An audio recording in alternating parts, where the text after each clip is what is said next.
व्यक्ति चलेगा स्थिरता पूर्वक एक ही रास्ते से जुड़ा हुआ, अगर निरंतर निरंतर अपनी ओर से बढ़ने के लिए प्रयत्न करता रहेगा तो कभी थकेगा भी, विश्राम भी करेगा, कभी पांव भी फिसलेंगे, कभी मन टूट भी जाएगा, पर फिर भी जो हृदय के सागर के किनारे धैर्य पूर्वक बैठ गया, जिसने अपनी धैर्य पूर्वक अपनी स्थिरता बनाने की कोशिश कर ली, तो एक न एक दिन इस काया के भीतर जो छिपा हुआ कायनात है, इस स्थूल के भीतर व्याप्त जो सूक्ष्म है, इस देवालय के भीतर बैठा हुआ जो देव है, वो प्रकट होगा, उसका संगीत आएगा, उसका आनंद उभरेगा। जिसने आंचल में दूध दिया, जिसने आंचल में दूध दिया, जिसने फूलों को खुशबू दी, जो रखवारा है दुनिया का, वो मालिक तेरे अंदर है। यह धरा के जिस पर रहते हम, यहां ठौर ठौर पर मंदिर है, बाहर के मंदिर देख लिए, सच्चा मंदिर तो अंदर है। पापों से पार उतरने को, पापों से पार उतरने को सब तीर्थों की यात्रा करते, जो भव सागर से पार करे वह शांति तीर्थ तो अंदर है। जिससे तन का हर मैल धुले, जिससे तन का हर मैल धुले, वो गंगा बहे हिमालय से, पर मन का मैल धुले जिससे, वह गंगाधर तो अंदर है। हर पंथ ग्रंथ हर संत हमें जीवन की राहें दिखलाते, पर जीवन का जो तिमिर हरे, वह धर्म ज्योति तो अंदर है। सुख दुख है धूप छांव जैसे, यह चंद्र सभी का दृष्टा है, जिससे शाश्वत आनंद मिले, वह निजानंद तो अंदर है। जिसने आंचल में दूध दिया, जिसने फूलों को खुशबू दी, जो रखवारा है दुनिया का, वो मालिक तेरे अंदर है। जो आंचल में दूध भर देता है, जो फूलों में खुशबू दे दिया करता है, जो प्राणी मात्र के भीतर जीवनी शक्ति संचारित कर दिया करता है, वो तत्व तो प्राणी मात्र के भीतर ही व्याप्त रहा करता है। ठीक वैसे ही जैसे फूलों में खुशबू रहती है, जैसे दूध में मक्खन रहता है, जैसे कि लकड़ी में आग व्याप्त रहा करती है, ऐसे ही वो अपन सब लोगों के भीतर कण कण में वो व्याप्त है, हृदय के सागर में। कल जब अपन लोग चर्चा कर रहे थे, और कल चर्चा कर रहे थे अपन लोग नाभि प्रदेश पर व्यक्ति अपने ध्यान को, अपनी धारणा को केंद्रित करे, कि जब कोई साधक प्राणायाम को साधने के बाद अपने ध्यान को एक ध्येय पर, एक विषय पर जब वो केंद्रित करना चाहेगा, तो सबसे पहले वो कहां पर अपने ध्यान को केंद्रित करे, तो वो पहला प्रदेश है, पहला द्वार है, और वो है नाभि द्वार। ये स्वास्थ्य का द्वार है, ये शरीर का द्वार है, ये सृजन का द्वार है, ये निर्माण का द्वार है। नाभि पर ध्यान धरने से व्यक्ति की सृजनात्मक शक्ति का विकास होता है, रोगों से लड़ने की ताकत पैदा होती है, प्रतिरोधक क्षमता उसकी डेवलप होती है। कोई भी व्यक्ति कितना भी बड़े से बड़ा रोग से क्यों न घिरा हुआ हो, उस व्यक्ति के लिए अगर ध्यान के द्वारा आरोग्य प्राप्त करना है, तो वह पहला काम करे प्राणायाम को साधने के बाद। प्राणायाम क्यों? प्राणायाम क्यों करें? इसलिए प्राणायाम करें क्योंकि प्राणायाम करने से हमारे भीतर ध्यान की क्षमता, ध्यान की पात्रता निर्मित होती है। हमारे चित्त के जो क्लेश और विक्षेप हैं, उनके आवरण कटते हैं, पर्दे हटते हैं। तो पहले अपन लोग प्राणायाम को साधे, सबीज प्राणायाम करें, अर्थात ओम के साथ,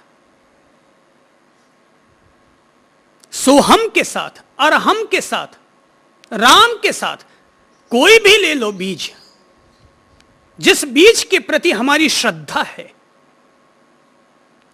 जिस बीज को याद करने मात्र से हमारे भीतर एक तरंग उठती है, वो कोई भी बीज का चयन किया जा सकता है, चाहे वो ओम हो, अरहम हो, राम हो, कोई भी बीज चयन कर लो कि जिसका नाम लेने मात्र से हमें लगता है हमारे मन में, हमारी जुबान में एक मिठास घुल रही है, हमारे दिल में एक तरंग उठ रही है, वो कोई भी एक बीज का चयन किया जा सकता है। और उस बीज के साथ प्राणायाम करें, दीर्घ श्वास लें, दीर्घ श्वास छोड़ें, शांत मंद गहरी श्वास लें, शांत मंद गहरी श्वास छोड़ें, और कम से कम उतनी देर तक प्राणायाम जरूर हो जाना चाहिए जितनी कि किसी भी एक माला में मणिये हुआ करते हैं।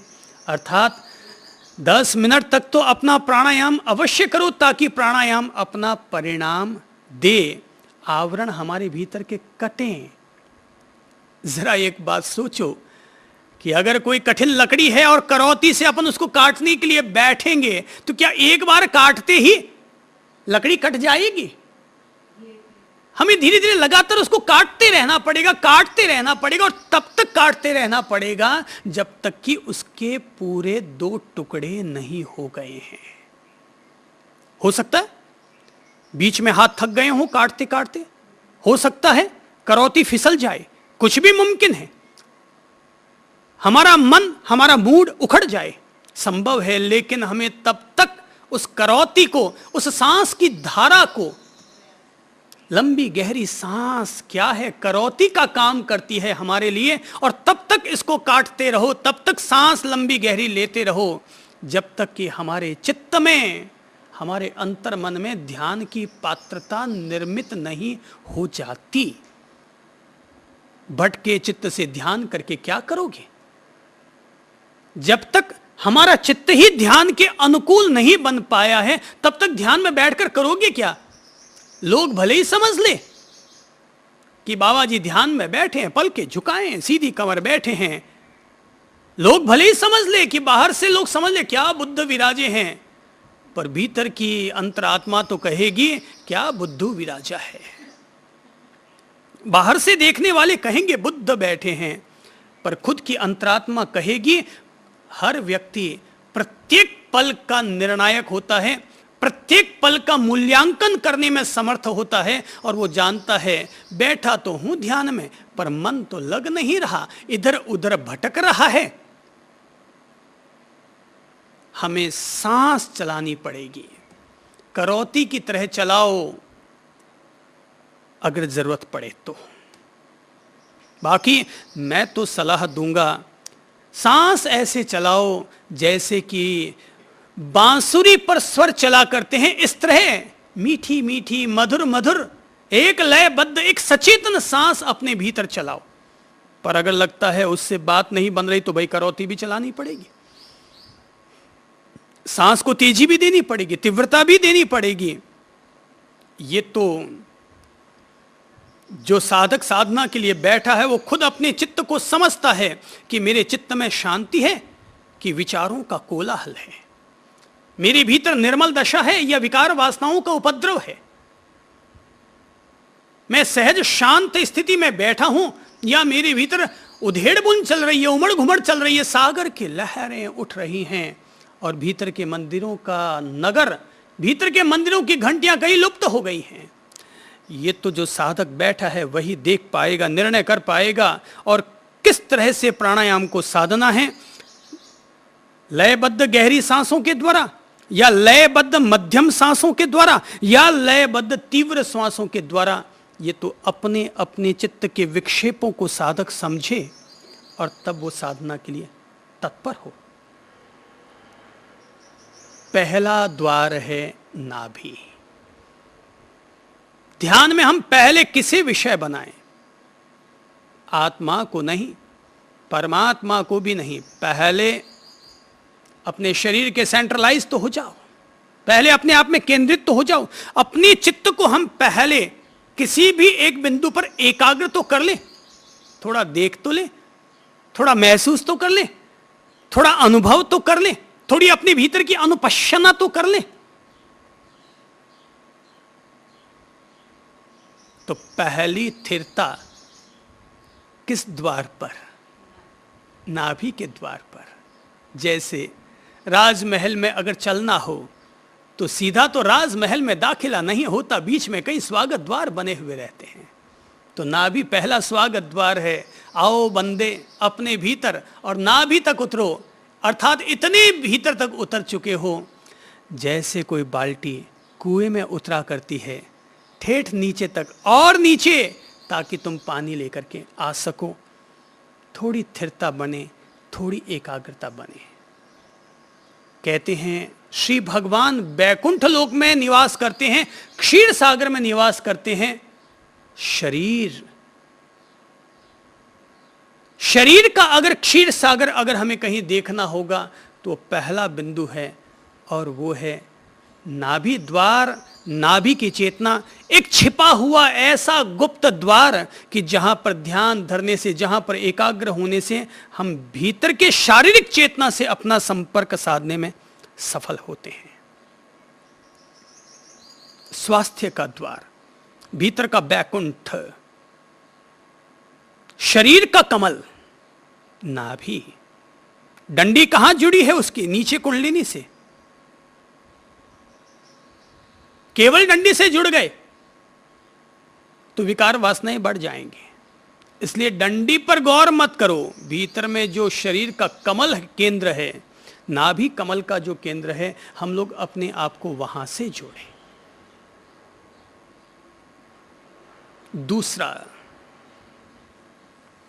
योग सूत्र कहते हैं नाभि चक्र में चित्त को स्थिर करने से शरीर की स्थिति का ज्ञान होता है। हृदय चित्त संवित, हृदय में स्थिर होने से चेतना का ज्ञान होता है। आत्मा का ज्ञान प्राप्त करने के लिए यदि किसी व्यक्ति को रोगों से लड़ने की ताकत चाहिए तो वो नाभि प्रदेश पर अपना ध्यान केंद्रित करें। पर यदि किसी को आत्मज्ञान प्राप्त करना है, प्रिय प्रभु से अपनी प्रीत पालनी है, और भीतर में छिपे हुए मंदिरों की घंटियों के स्वर सुनने हैं, भीतर में छिपे हुए मंदिर का आनंद लेना है, प्रभु के दिव्य प्रकाश में अगर अंतर्लीन होना है, तो उसका एक अकेला द्वार है, उसका एक अकेला मंदिर है, उसका एक अकेला आंगन है, और वो है हृदय का आंगन। उसके लिए एक ही गुफा है, और वो है हृदय की गुफा।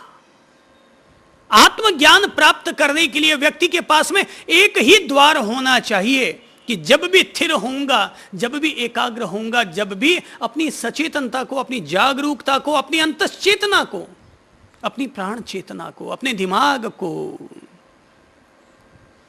जहां पर हम केंद्रित करेंगे वो है